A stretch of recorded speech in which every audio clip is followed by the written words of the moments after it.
So, sorry, noise. So this, if you saw the title of the share, this is was somebody on Facebook who's a friend of mine, and he posted a picture of a Hasidic wedding, and somebody sort of like going a little bit, as they say in England, over the top, a bit verbeeldet, as we say in Yiddish. And so he just puts, he was obviously B'simcha Tomid, Mitzvah Gedol B'simcha Tomid. So I don't know why, but I just said to him, this idea of Mitzvah Gedol, yes, B'simcha Tomid, do you have a source for this anywhere? It's a song. It's a song. That's it. And that's the end of the share. Thank you for coming. Is there a song? So somebody, very nice fellow from Toronto, contacted me and said, "Is this a famous pasuk in Devarim because you didn't say Hashem Simcha B'tuv Levov?" He says that's the first source of it. But that's a nice idea. But I mean, I'm a Kalta Litvak, so I like to. I think we all do. What's the source for that? Where did he get that from? Look, as I used to tell my Talmidim in Yeshiva in Shor Yosha's introductory program all the time, the fact that a pasuk says something is absolutely meaningless. All right, and here comes the heat. Or as I used to put it to them, if somebody challenges you about the fact that the pasuk says something, a classic example would be an eye for an eye, a tooth for a tooth. Your reaction should be to the non-Jewish or the non-religious critic, what's the Chumash got to do with Judaism? Which is a good thing to say because you see them going, and he's an Orthodox rabbi. How did he say that? But it's a serious point. What has the Chumash got to do with Judaism? We believe that Moshe Rabbeinu, this is the Orthodox view, Moshe Rabbeinu goes up to Mount Sinai, and there he receives the Chumash. I have one here for the viewers at home. And the introduction, or rather the explanation as to what it means, and that's the Torah Shebaal Peh. Once the Torah Shebaal Peh takes that pasuk, an eye for a tooth, and goes through the process that it's meant to go through to establish what the pasuk means, so there's a shakla b'tara, there's a back and forth, cut and thrust in the Gemara, comes to conclusion. The conclusion becomes the maskana becomes the halacha, and the halacha then is refined and applied and reapplied or less applied depending on in what situation, in what time Klal Yisrael finds itself in. That becomes halacha, and that becomes Judaism. Same as if you've got an idea which is a hashkafa idea. You can't just say, "Oh, Judaism believes." Oh, really? What's the source? There's a pasuk. Yeah, but the pasuk then goes through the Gemara and it's debated, etc. And a Kabbalistic idea as well through the Sifrei Zohar, etc. So just because a pasuk says something doesn't necessarily mean anything. Now this one would seem to be obvious, because you didn't say Hashem B'simcha B'tuv Levov, with rejoicing and a good heart. But so too does the pasuk says an eye, a tooth for a tooth. Of course, by the time the Gemara is finished with that, it explains that we're talking about the financial value of the eye. So if the fellow is a plumber and accidentally you knocked out his eye, then I would imagine after he recovers, which you will have to pay for, but I imagine after he recovers, he would probably be just as much and just an accomplished plumber as he was before he lost the eye. But if he's an airline pilot, you've lost him his career forever, you've lost him his income forever. So you would have to pay for the physical cost of the eye, the refuah, the medical costs, maybe the psychological damage these days, all that sort of stuff, and the lost income that your actions sustain. That's what it means. It was never meant to be taken literally. But it says in black and white. What's the Chumash got to do with Judaism? And so we've got pasuk here. This very sweet fellow in Toronto got in touch with me. It's that. And I said, that? Well, that's discussed, actually, as far as I know, only in the Gemara in Erechim. And Erechim Yud Aleph is having a very interesting discussion indeed as to whether or not the Karbonos are invalidated if the Levim are not singing the songs that they sing during the process of the Karbonos. Of course, two opinions. But here we've got the pasuk that goes on to discuss this, and then the Gemara wants to know, and where to get the idea that singing is an integral part of the whole thing anyway. So here the Gemara says, the idea of the Jews, of the Levium having to sing, is established from that pasuk. Tachas Hashem lo avadatu es Hashem elokecha b'simcha b'tuv levov. Because you didn't serve Hashem b'simcha b'tuv levov. That's the pasuk. The pasuk is referring to the mitzvah which is on the Levium to sing during the Karbonos. The pasuk appears in the Toichacha, and the Toichacha is telling what led up, what caused Klal Yisrael, or the process that will lose Klal Yisrael their ability to live in Eretz Yisrael. And the pasuk is not that we didn't go around, grinning like idiots and, clapping in the streets and stuff like that. It's because apparently the Levium didn't sing their songs in the Beis Hamikdash. The Gemara then says, well, maybe it's talking about learning Torah. And the Gemara rejects that. It's complicated. It's very complicated. Maybe it's because of the Mitzvah Bikurim. The Gemara rejects that. No, the pasuk is specifically talking about the Mitzvah of the Levium singing during the Karbonos in the Beis Hamikdash. There's an awful lot to say. In fact, maybe it would be a nice thing to do for next week is to talk about music in the Torah in Judaism.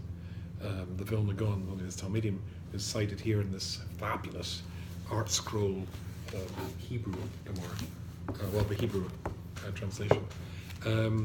He quotes from one of the Talmidim of Rabbi Shlomo Shokolov of the Vilna Gaon, who goes into great depth about what music is and why Shira is so important. But maybe we'll come to that next week. Aval Pikein, it's clear here, the Gemara is, there is no way that you can say that the source for why you should have mitzvah gedolah. Remember, the thing that got my Litvischer blood bubbling was it says it's a mitzvah. It's a mitzvah to always be happy, lias b'simcha tomid. There is no such mitzvah. There is no such mitzvah. Mitzvah gedolah, not just a mitzvah. Yeah, and mitzvah gedolah. Now, if it's, of course, we're all familiar with the Rambam. The Rambam in Hilchos Tshuva, and the Rambam goes, this is Perek Aleph Halacha Daled, Afa Bish Tshuva mechaperes alakol, even though the Tshuva works for every Avera, but Asal Shu Yom Kippurim mechaper, and Yom Kippur in and of itself is something which gets out the stain. There are some Averas that you do that you can get forgiven instantaneously for, and other Averas that it takes time to get the stain out. You have to go put it in the washing machine again and again, maybe add some bleach and stuff.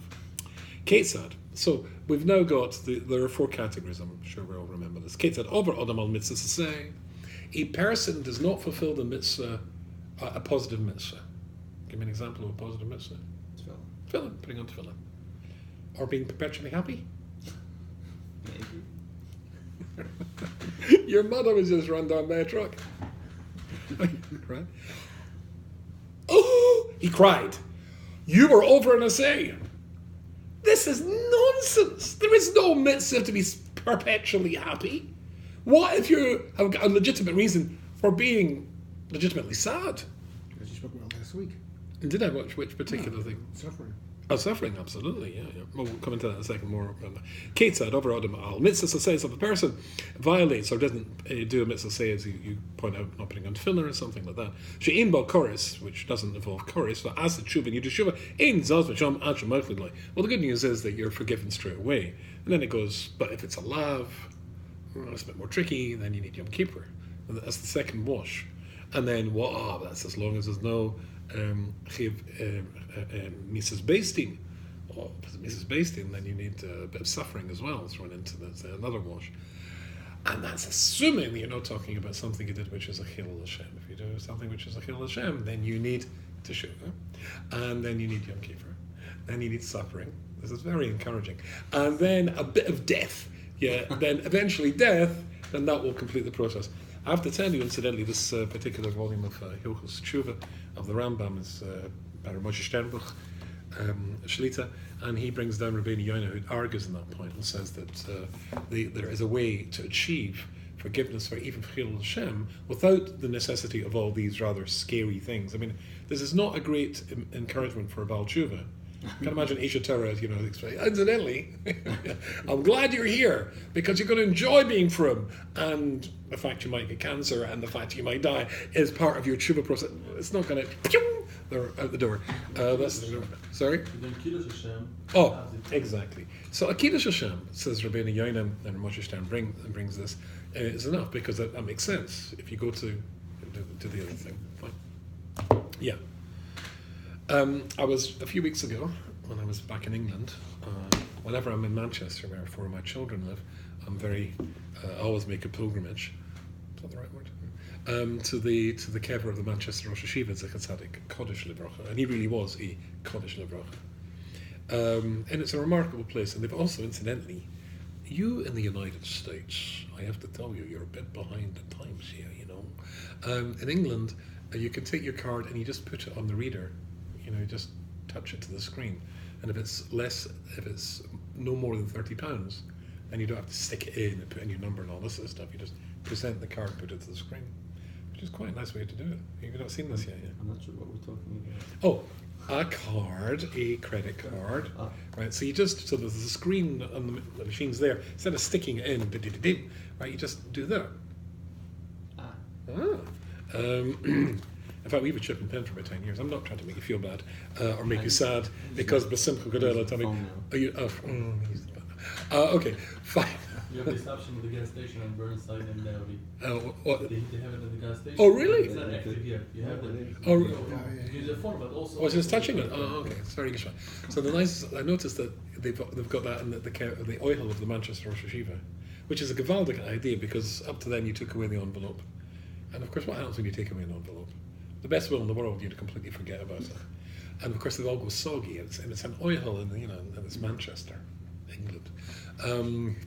So basically, but they've now got a card reader, so you can give money to tzedakah in the schus of the Rosh Hashiva, and people come from all over the world for their tefillos to be answered.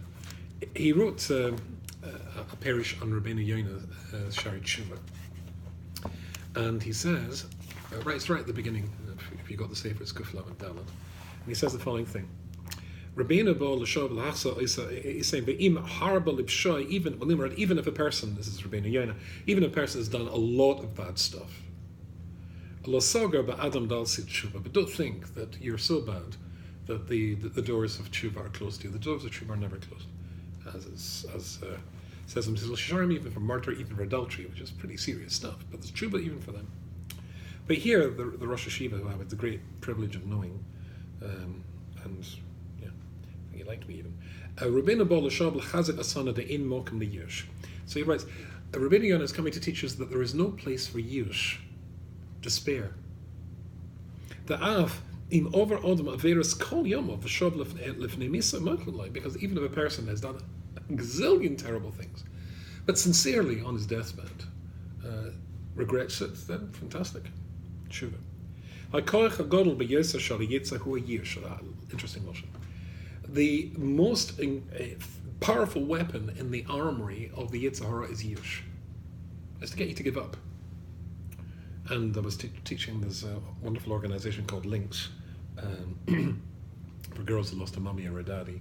And I'm doing a webinar for the next 6 weeks on my book, Refuah Salev. And he makes the exact same point there, that this is the beginning of the first paragraph. You should know that the Rabbanu Shalom is innately a giver, innately on your side, and if you don't realize that he will help you, even if you don't deserve to be helped, then you disconnect from Hashem because you feel guilty and no, Hashem will help you even when you don't deserve it. So there's no place for Yush. Whom mefata es ha'odam she'ein erech l'tshuvosai. It says the Master Rosh, he fools you into, or he lies to you, that there's no value to your tshuva. The mekim she'over kol kach harba averes i'esha loy oid l'shuv, because you've done so much. There's no point. By the kain neifel la'odam b'yush, as a consequence, the person becomes depressed and despairs, and therefore doesn't do tshuva. V'amr b'shem ha'Rab Aaron Karliner. So he quotes the famous Reb Aaron Karliner, Sha'af im nemer but sha'atzvus. Listen to this. Even though it doesn't say im nemer, Sha'af im nemer sha'atzvus k'shel atzva inachet. Even though the depression in and of itself is not an avera, just like there is no mitzvah to be constantly happy. There's no mitzvah not to be depressed. It's not a lav. But what depression is able to accomplish, no other avera is able to, no avera is able to accomplish. That's why Rabbeinu Yonah comes here to tell you and to assure you that the Rabbanu Shalom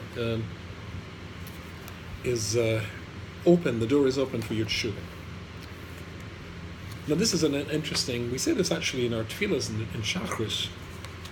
Certainly if you look in Mondays and Thursdays and the long tachlon, it uses the exact same notion here. Listen to this.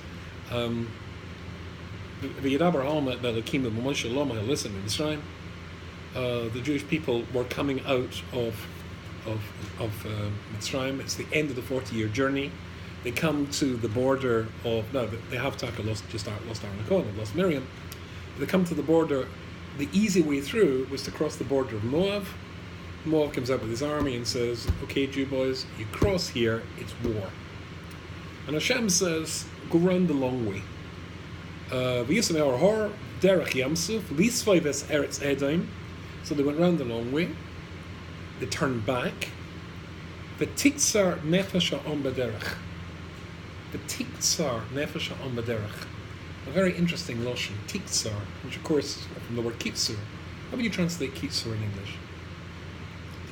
Kitzur. To shorten, to shrink, squish, depress. To depress. The tiktzar nefesh ha'om b'derech. The spirit of Klal Yisrael itself, not just individuals, but the whole body of Klal Yisrael became depressed at the fact that they had to turn away after 40 years and go back the way. They became depressed. Listen, I've got to read you this Rashi. I don't know if I've read this to you before. V'tiktzar nefesh ha'om. Listen to this. Yeah.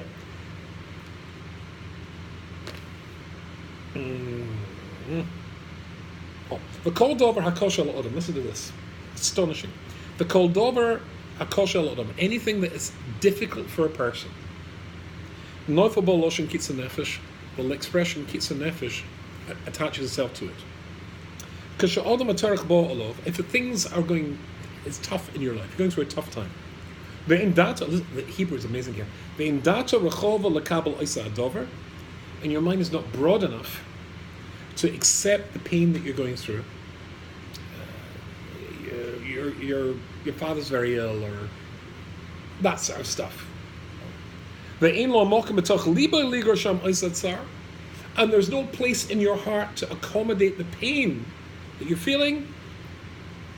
Then he says, when it's really upsetting, and neufel loshen godel, then the expression of kitzur nefesh applies.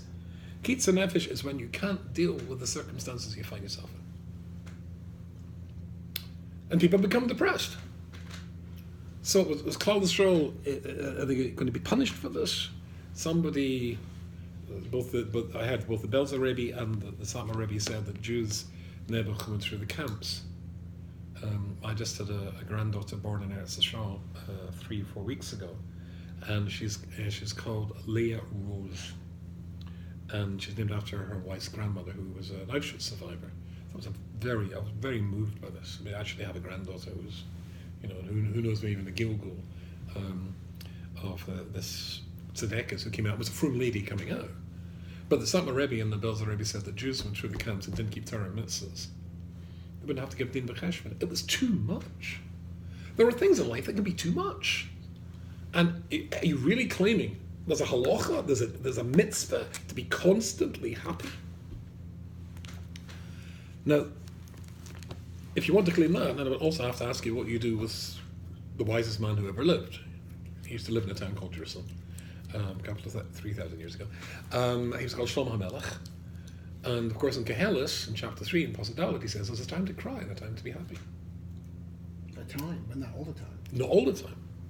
Yeah, not a time to be Actually, I think it's for laughter. I think the Lashon says laughter. But there's a time to cry. There are things that obviously make you cry. One of the Rabbonim who I often speak when I'm on the circuit with, and I respect very much, a wonderful person, and a serious talent. He wants to. Somebody told me, I haven't seen it inside, and I didn't have time to try and find it. He says that really, no, it does mean that. It does mean to be Simcha Tomid. Oh, what do you do with all the terrible things that happen in life? Well, it's an interesting idea. I mean, a Novi, as we know, the Rambam says, a Novi can only give Nevi'us. Mitoich Simcha. If you're not in a state of Simcha, then you can't give Nevi'us. So the obvious question is, and how on earth did... What does that mean, Simcha? Yeah, we're coming to what Simcha means. Yeah. But let's take it the way that the question was framed to me originally. And we understand that, just to be jolly and happy. So what do you do with Yirmiyahu? Or Yeshayahu?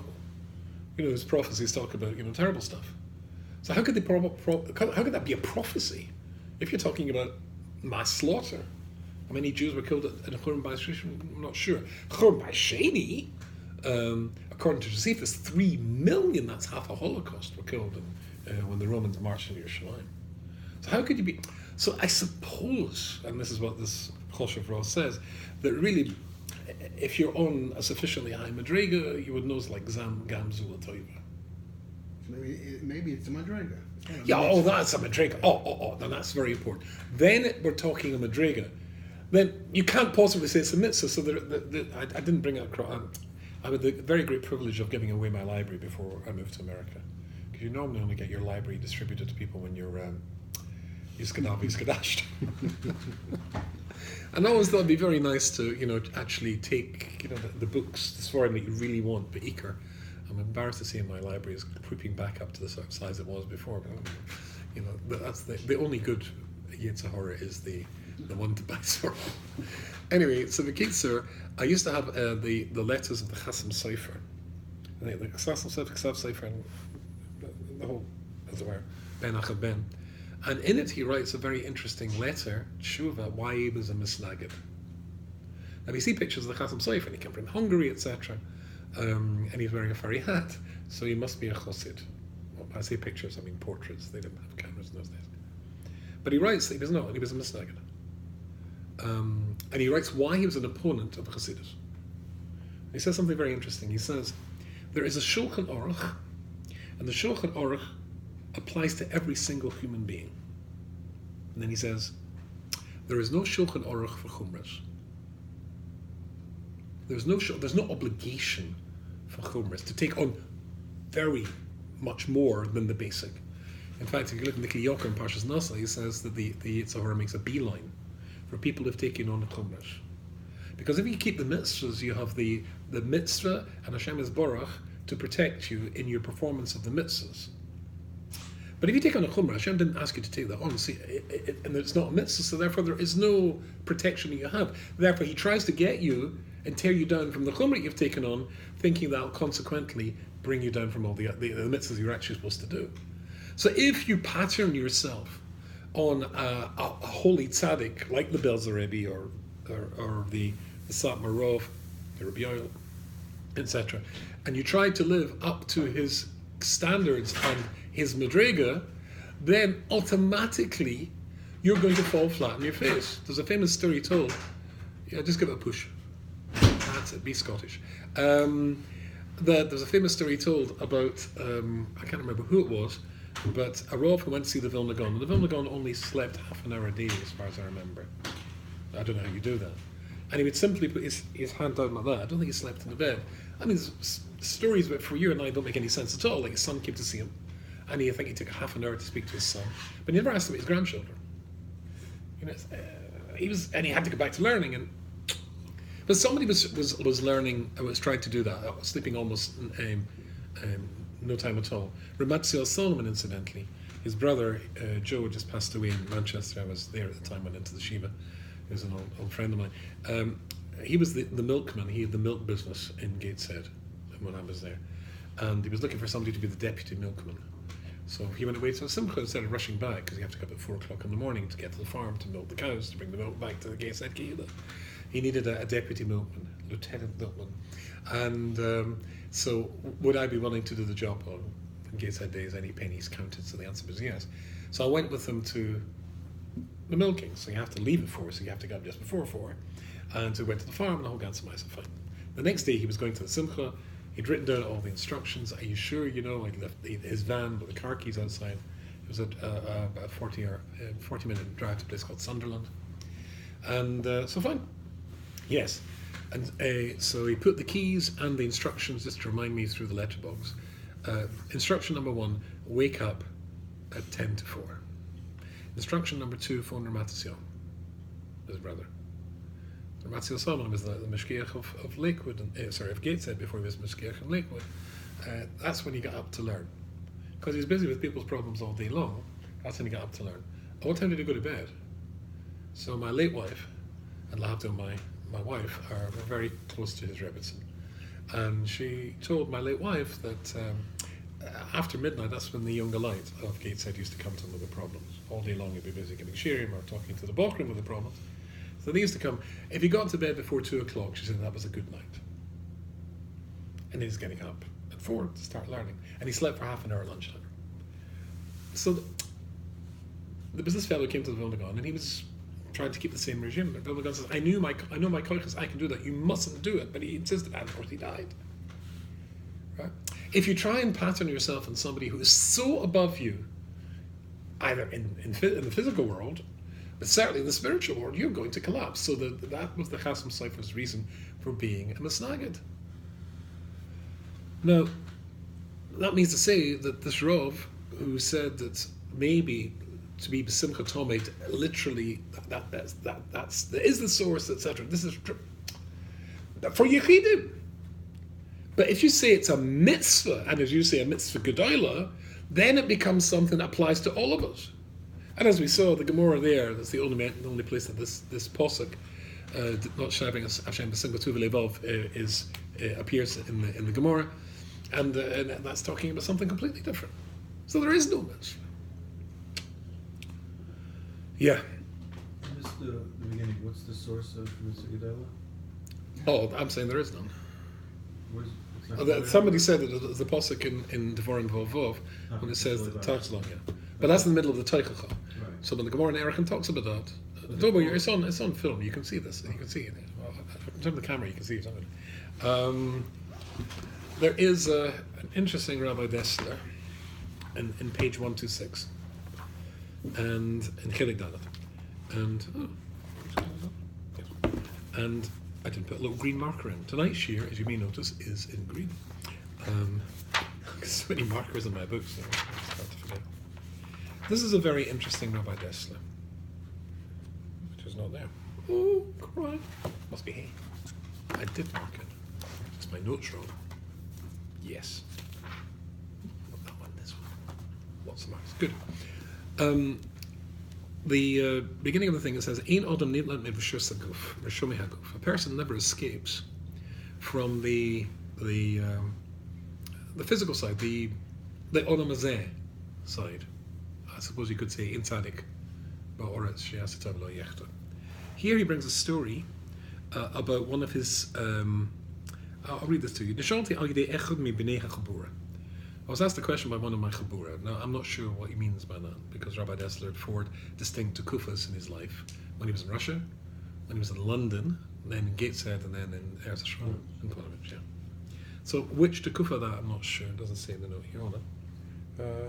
No, in England, but I'm not sure, because he used to go back and forth, where it's talking about. Harry Karl for Amish and Le'echad ben Bechor, v'hu go bo v'hava kadashe. It happened that one of the Chevra had a baby boy. I don't know why, but I get the feeling, maybe I heard this, that the couple had waited a very long time to have a child. And then, and as you know, the simcha of a child is the greatest simcha of all, the arrival of a child, particularly the first time. But if you've known anybody who struggled and waited a long time to have a child, when that child comes along, then the simcha is magnified exponentially. And he says, and he was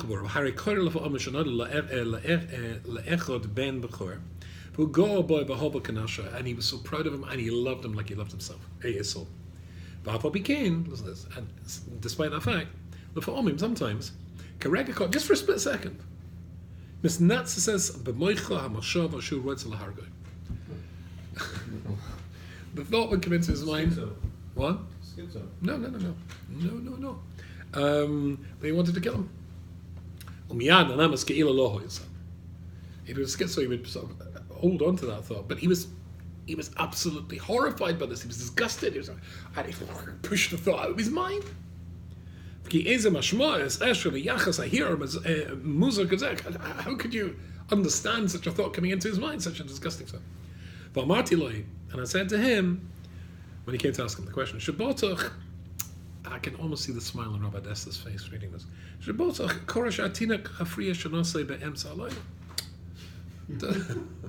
Does your gorgeous little baby sometimes wake you up in the middle?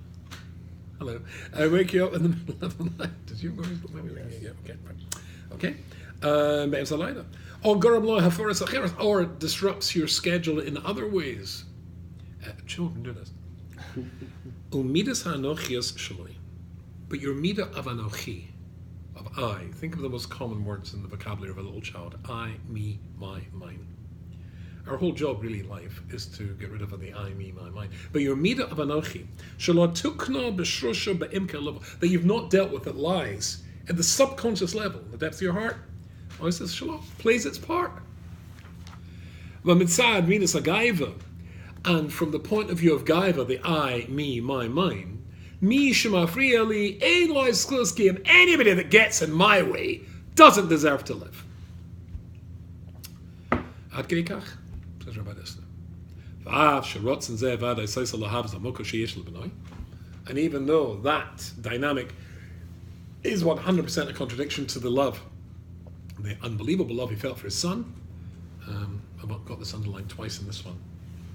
Once in this one, twice in the other. Makom yesh believe lahar b'stiros.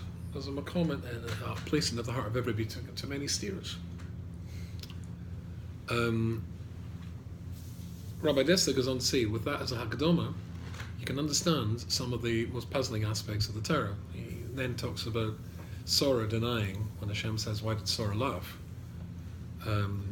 Sarah hears that she's going to have a baby at 90 and she laughs, and Hashem says to Avram, "Why did she laugh?" And she says, "I didn't laugh." At the subconscious level, she goes. At the deepest levels. The tzaddikim are dealing with the deepest levels. Nochem ish gamzu, whatever happened in life, he said, gamzu l'toiv. I suppose when they came and told him that his mother had died, he said, gamzu l'toiv. But al pi halacha, he had to say, Baruch Daina Emes. I thought that was my chiddush, but I found it in Rabbi Dessler about a year ago. But he still had to say, because you never, that's the name of this essay here, a person never gets away from the being a human being. Still being a human being, it still hurts. So, that means to say that, guess what? There are painful times. Painful times that might depress you, when you can't deal with what you're dealing with, as Rashi says, that might affect the entire Jewish people. I would guess Churban Bayis Rishon, Churban Bayis Sheni, they weren't in a very jolly mood after that. Somebody might turn. I mean, if you go to a shiva and somebody says to somebody, "Oh, you lost your child," Gamzula Taiva, smack him. What a stupid thing is that to say? The guy's in agony. Oh, he knows that, but there's a difference between there and there. So that might be something for there. But when a person is wounded and bleeding, this is not the moment to start being a philosopher or a theologian. Just be there. There's a value to sitting at, in fact, halacha, sit at the shiva and say nothing. Rabbi Kiva with the foxes? Rabbi Kiva with the foxes. Rabbi Kiva's in the Madriga. That's exactly fine. Good, Rabbi Kiva's in the Madriga. But to say mitzvah gedola, the statement, the song as we heard before, mitzvah gedola, yes, but simcha, tomid, if it's a mitzvah, it applies to not Rabbi Kiva, it applies to Rubinstein. And I'm an ant, Rabbi Kiva's Goliath. Well, not Goliath, yeah, David, but you get the idea. Struggling with that one. Come back to that in a second. Yeah. So if somebody's in a class, even if you want to meratze him, you have to wait now because he's in a class. Yeah, very important. Yeah, okay. But I was thinking, is there another way to look at this idea, or this statement, the song? Of course, Rav Nachman Breslov, I think, was the originator of this idea. I'm not objecting to the idea from an idealistic point of view, from a Ashkofa point of view, from a Hasidic point of view, but don't say it's a mitzvah. Back to the Chasam Sofer. If it's a mitzvah, it applies to everybody. And if you try to apply a madrega which is beyond the ability of a person to reach, then it's just cruel. It's ridiculous. This is something the Rambam says at the beginning of Moreh Nevuchim. Those who say that a person is forced to do nature or nurture, forced to do things, and then Hashem is going to punish you. So your nature is that you can't resist eating pork, and then you're going to be punished for that. Be a nonsense. Yeah, but I think there's another way to look at this this idea. Here is the Siddur Agro. I seem to be stuck with the Vilna. Well, stuck is the wrong word. Focusing the Vilna Gaon tonight. And here in Hoidu, or if you're Hasidish, Heidi, of an Shachris that we say every morning, the pasuk says, "Yismech Hashemayim b'sogel ha'oretz." Yismech Hashemayim b'sogel ha'oretz. So there's a rule which is very important for us to remember, and I'm sure we all know. There is no such thing as a synonym in Lashon HaKodesh. You could say the Hebrew word Enosh, Gibor, Ish, Odom, and those four words would be translated, I would imagine, maybe in modern Hebrew, as Iman. But of course, as there are no synonyms in Lashon HaKodesh, it doesn't mean Iman. There are different aspects of being a man. Gila, Rina, Ditz, V'chetva are all expressions of joy and happiness. But you might translate them as, you might want to make it look good and use different words, but basically they're all joy, all happiness. And so is Simcha. But here it says, Yismechu HaShemayim b'sogel ha'oretz. It seems to be, therefore, that Simcha applies to Shemayim, and Sogel is ha'oretz. Interesting. This is going to be very important to what we've been looking at tonight. And this is what the Vilna Gaon says. Yismech Hashemayim b'sogel ha'oretz. Simcha lo yomar ki im al ha'toiva shenischadish loy me'ata. The word simcha in Lashon HaKodesh means the joy or the happiness that you feel when something is new. When you come to something new, when you discover something new. Avo gila, the expression gila, ne'emar gam al dover shesamach boy gevav v'nisashen boy. The word gila is something that you get joy from, but something which you're used to. Right? So if I can jump a little bit, he says, Ha'hevdel sheben gila l'simcha. The difference between the two is who ki gila bo al dover hatmidus. Gila is for something that applies all the time. The simcha hu bedover shenischadish k'moy b'haval ben la'odom, when a person is a child. Well, that's, as we said, there's no greater simcha than having a child, particularly the first time. So suppose you're a little boy, as I did, was my first child. Then the simcha is wow. I mean, it's wow. As be'ez halada yismach ovid, then he's ba'achacha kol yimei haben hu gila la'ovid. So you wouldn't say I get simcha from my child. Properly, you would say I get gila from my child, because you've already got a child. You're used to that child. But the first time, boom, that's simcha. Okay. And that's why the apostle says Yismech Hashemayim b'sogel ha'oretz. Simcha attaches itself to heaven, and gila to oretz. Ki ba'oretz lo yischadish dover ki ein kol chodesh tachas Hashem. Because in this world, there's nothing that's truly new, and therefore there's nothing that's truly simcha. However, in Shemayim, ve'ein ba'oretz ela me'asher nosen lo but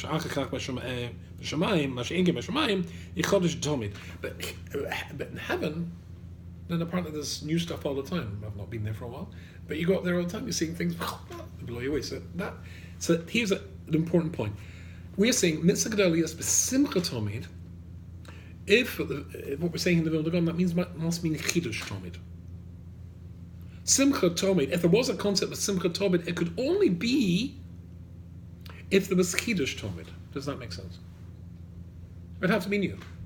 Only new brings you to simcha. Now that simcha's got a word, it's got a definition. I don't know in the song's got a definition. Just it's a word. But if it was Rav Nachman who wrote it, then you certainly would know what we're talking about here, and therefore the word simcha clearly must mean chidush. Aha.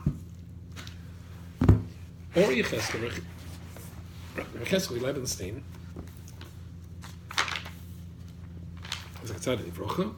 in his wonderful sefer, or Yecheskel, and this in the chelik called Emunah, he talks about the following thing. Hergel is called Kushia Avodas Emunah. Hergel being, I'll translate Hergel. I'm trying to think of the English translation. Was Hergel?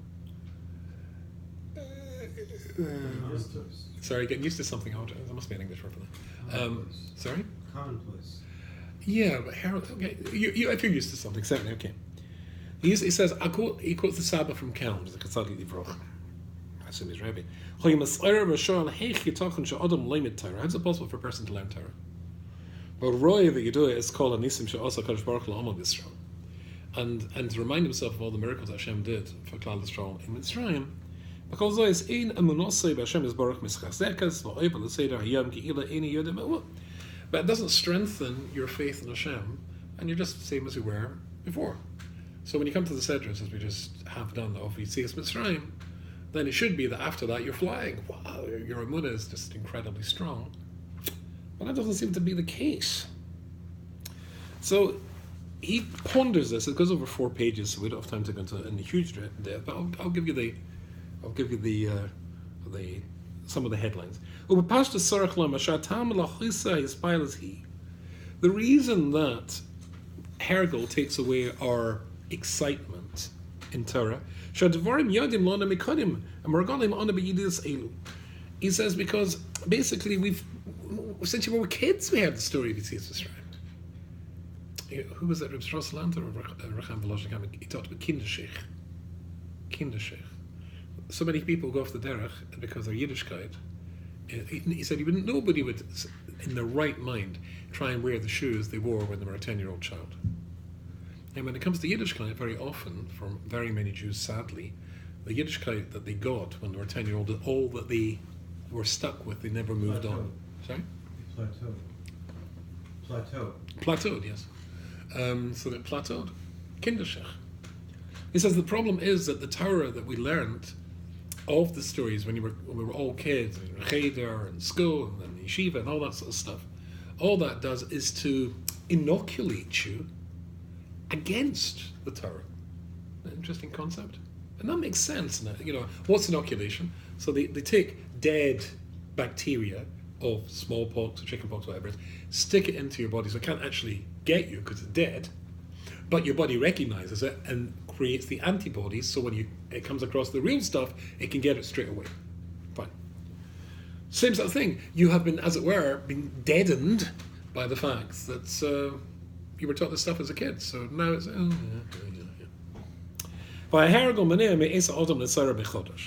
So it stops you getting into this key. B'teva, who has chadoshes mashpiyim al adam. It's natural. New stuff gets you excited.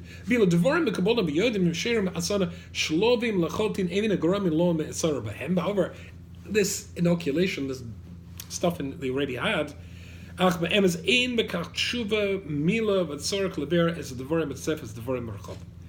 it doesn't. It stops you getting excited with this.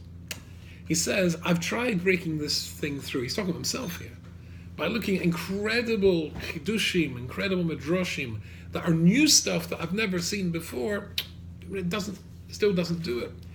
And a long story short, he says, the only way to do this, says Rabbi Cheskel, is to, I don't know how you do this, wipe the hard disk clean. Somehow or other, get rid of all the stuff that you got and go for it again.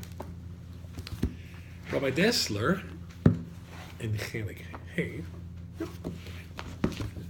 he says it differently, and hopefully get the page right this time. Yeah, listen to this. B'Kriya Shema, it says V'hoya ha'devorim ha'il, because if we're going to be b'simcha time, we need to have a posuk. V'hoya ha'devorim ha'il asher anachim etzavcha hayoyim. We should be familiar with this one from the Shema. And it will be that these things, Asher Anachim Etzavcha Hayoim, Alo B'vecha. And we all know what Chazal say about the Hayoim. That is, Sheyeh Be'enecha Achruza Chadosha. Then the commandment is, therefore, that it's as though you're being Mekabel the Torah today. Right? You're getting it daily, new. Sheyeh L'chol Kadavar Chodesh Ma'ora Hasaininus Rabbah. It's to be a brand new thing, very similar to what Cheskel Levenstein was saying. A brand new thing which will stir your interest. That's an essential aspect of Kriya Shema, and that is a mitzvah. Kriya Shema is a mitzvah. Lama, Because if you don't have that perspective, if it's not new, and remember, new equals simcha, as we said before, then it will mean that you're inoculated against getting excited about Torah. But you do it. And it's obvious that people don't see the miracles of everything in life because we're used to it. And that was the whole chiddush about Avram Avinu. He's put in the cave the first 3 years of his life, different shitas. And when he comes out, he sees the world new. And that stirs him to start thinking, even as a 3-year-old. Don't forget Mozart wrote his first symphony when he was 3. Geniuses think differently to or was it 6? Mendelssohn was 3. Okay. The kain isim she'amr the doing b'kol yom lo yisarol al nekel b'yom kippur b'ashmena. He says people who say vido every day as part of their nusach don't feel the same excitement as pilots than when you or I, if you're a nusach Ashkenaz guy, do in Yom Kippur. The words wow. That's why the Hasidim skip Tachna wherever they can. That To be excited maybe. by Tachna. That maybe. There may be other reasons, but that maybe. And he quotes here the famous Meiser. I've seen this in other Svarim as well. Rabbi Rucham, the great Rabbi Rucham of Mir, a huge chassid of his as well. Sometimes he used to give a chabura, a bit like we're doing now. And you could see that the Bochrim were, very often would say, we're not learning here today. We're going up to the attic. What up to the attic? Must be something really big. So you take them up to the attic and just get the same share that you plan to get anyway. It's just that. But that would create the newness. The ears are pricked up and listening. If we take them in. Newness gets rid of hergel. And he says interesting. The Ulay L'Shem Zeh Kach Pesach Rabbi Babar Nachmeni Lefnei She'urov, and that's why the famous Gemara says that the Milsa B'Tuchusa there's always start with something new, a joke. Maybe he says that's the same stuff, psychology. But let's get back to our question. How can you make Kriya Shema, Shekarim Pa'amim B'Koyim, say twice every day, to be Chodesh and new and exciting? Hatshuva this is Rabbi Dessa, the tshuva is Be'iyun. Be'iyun. Going into it deeply. Why? Ke'ein iyun b'li chidush. Because if you go into it deeply, it's impossible. You won't find something new, and this newness gets you excited. And newness equals simcha. Okay. The call chidush ma'or halei v'shabar hergel, and everything which is wow. In other words, what's needed to break out of hergel is wow. The learning that you do, if it generates a wow, then you'll be besimcha. And that's supposed to be something that's every day, right? That's what we say Shema every day. It's got to be something. In other words, you have to be learning enough that you go, wow, then you have besimcha tomid. Kedush B'Richa B'Chadi B'Pula Da'Raisa. The Rabbanu Shalom, well, he says, Ki Kudsha B'Richa B'Chadi Hainu Shahu Yizbarach Nimsa Es HaMakablim B'Simcha. The Rabbanu Shalom finds HaMakablim B'Simcha, the people who are learning his Torah B'Simcha. And then Hainu Shah He Etzel HaMakablim Ki HaKadosh Baruch Hu Nira Lehem B'Simcha. But because they're learning Torah exciting from an excited perspective, that gives them simcha. The Rabbanu Shalom finds them in a state of simcha. But simcha harihi told us mila hachzorin. And simcha is that you fill in something you don't. I think I've mentioned to you before. The most exciting words I know in the English language or any language is I don't know. When somebody asks me a question and I don't know the answer, I say I don't know. I get very excited. Because the fact I don't know is an opportunity to find out. And then when you find that, like this thing, this whole shir just came about by somebody asking me a question or making a comment. But somebody asking a question and you don't know, and you go and you look up and you dig deeply and wow, and then you get the answer, wow! And that becomes a very good shir. Because I'm excited and I'm going to, devour my yotzim life and it's in life. But it's got to be that it's the chiddush. Yeah. So you fill in the thing you don't know, the chiddush, and you're doing fine. In still Chelik Daled, Page 218, we're nearly finished. Rabbi Dessler, I thought we'd have a mark in here. Listen to this. Margola Befumia the Rab Simcha Zissel Zal. So again, he's quoting from Simcha Zissel as well, as Rabbi Chesel did a minute ago. Rab Simcha Zissel, the Alta from Kelm, used to say, Acher halimud yaskim tomid. Whenever he finished learning something, he used to say, Ich choshavti kodim shalamadati zayus. How did I feel? How did I see things before I learned this bit of Torah? Umanis chadish li ata. Umanis chadish li ata. And what have I now discovered? What's new in my perspective? If you've not, ki adam leimed be ikar al yidei his battles at negudim b'zeh be'inyan brachas. We don't need to go going in a different direction. But if a person has learned and is able to say to himself, what's new? You didn't learn deeply enough. I think we could add to this, if a person, at least once a week, can't answer the question, what chiddush did you find this week? Then you won't be simcha. Then the danger is it's hergel. The danger is the Yiddishkeit becomes blah, blah, blah, blah. And it's just, mitzvah enoshim melamoda. But if you learn to the degree, or if you go to the shir, or the chabura, or whatever it is, or the chavrusa, that you really enjoy and you find really exciting things, then that's a state of being b'simcha tomid. And that certainly is a chelik of Shema, and that taka could be, say, arguably a chelik of a mitzvah. To say that a person going through tough times always has to be happy, that's not for the majority of people. For the majority of people, though, however, to learn Torah deeply and excitedly with somebody who gets you excited, that's certainly a possibility. And if you do that, then that song then becomes, I think, a legitimate Torah perspective. Mitzvah gedola. To learn Torah properly and get excited, that's probably quite a mitzvah.